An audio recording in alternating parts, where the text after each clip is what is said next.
bahwa hal yang terpenting menjadi perhatian adalah jangan sampai terjadi overload lagi. Dalam artian ini kita harus fokus kepada wilayah safety, apalagi dengan kondisi cuaca saat ini yang memang sudah tidak terlalu bersahabat. Selain itu untuk udara juga kita tahu bahwa banyak penerbangan yang sebelumnya cenderung tidak aktif, sekarang mulai diaktifkan kembali.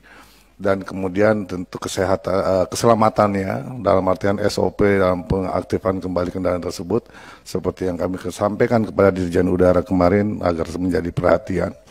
Dan kemudian kesiapan daripada personil bandara udara.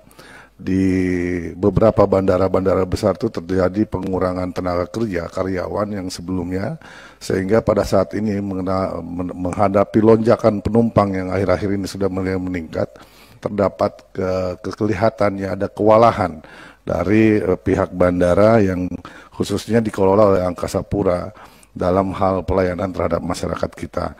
Dan yang terpenting lagi untuk udara juga Pak, menyangkut masalah kesehatan pilotnya sendiri. Saya pernah dengan Pak Menteri Basuki harus mendarat darurat di Parepare. Kita lihat ternyata pilotnya masih kurang sehat pada saat itu. Mudah-mudahan kejadian seperti ini nggak terulang lagi, terutama di wilayah-wilayah mudik Lebaran. Kemudian untuk di darat Pak, tentang kelaikan kendaraan tentunya bagaimana supaya bus-bus penumpang ini betul-betul laik berjalan, karena kita banyak melihat kejadian-kejadian remblong dan lain sebagainya. Mudah-mudahan itu juga menjadi perhatian serius dari Pak Dirjen Darat dan tentunya jam kerja supirnya Pak. Jangan sampai karena mengejar setoran bolak-balik dikejar sedapat mungkin. Kemudian untuk kereta api saya kira udah maksimal Pak, tinggal kesiapan pelayanan penumpang di stasiun. Untuk Pak Menteri PUPR, alhamdulillah Pak, jalan nasional kita di Sulawesi Selatan, saya mengucapkan terima kasih dan mengapresiasi kepada Bapak, sudah cukup maksimal walaupun ada beberapa titik-titik tertentu yang mungkin dalam waktu dekat bisa ada pembenahan. Kemudian di pintu tol di Sulawesi Selatan ini kan tolnya kecil Pak, masih dikit, tapi udah mulai terlihat penumpukan di wilayah pintu tol.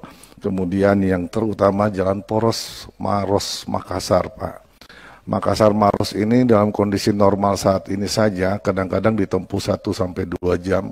Apalagi di saat peak season, maksudnya dari pada saat berangkat kantor atau pulang kantor. Nah ini nanti menjadi masalah utama. Mungkin Pak Kakor Lantas juga bisa melihat poros tersebut. Memang harus ada solusi nantinya Pak. Apakah ada jalur alternatif? Kalau saat ini memang udah ada jalur, satu-satunya jalur itu hanya poros Maros Makassar itu saja. Jadi selain daripada kemacetan yang luar biasa tinggi, mungkin harus ada rekayasa lalu lintasnya Pak. Jadi jangan ada putaran-putaran, karena itu yang membuat macet panjang ternyata di saat beberapa kendaraan ingin berputar atau ingin masuk ke wilayah-wilayah tertentu.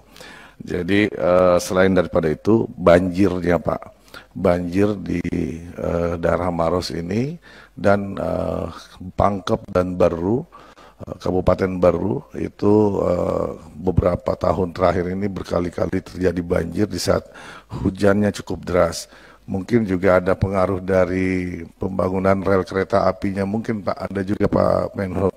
Mungkin ada yang terhalang, tidak teralirkan dari sisi darat ke sisi laut.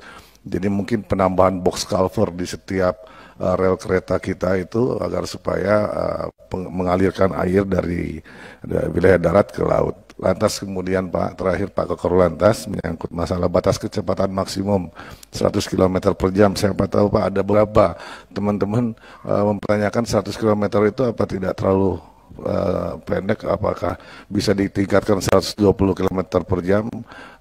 Kalau misalkan jalan tolnya mantap, tidak terlalu maksud saya cukup mulus dan agak lowong, mungkin bisa ditingkatkan jumlah kecepatannya. Kemudian tentu penertiban bagi para pengendara, pemenuh untuk standar safety, terutama pengendara sepeda motor, Pak. Jangan sampai tidak menggunakan alat-alat safety yang benar.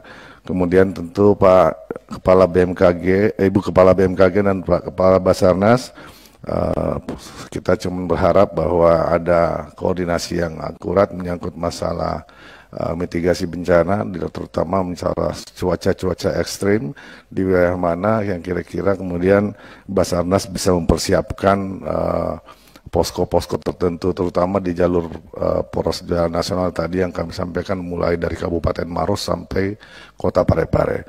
Demikian Pak Ketua, terima kasih atas waktunya. Assalamualaikum warahmatullahi wabarakatuh. Terima kasih Pak Iwan, Bapak Ibu sekalian.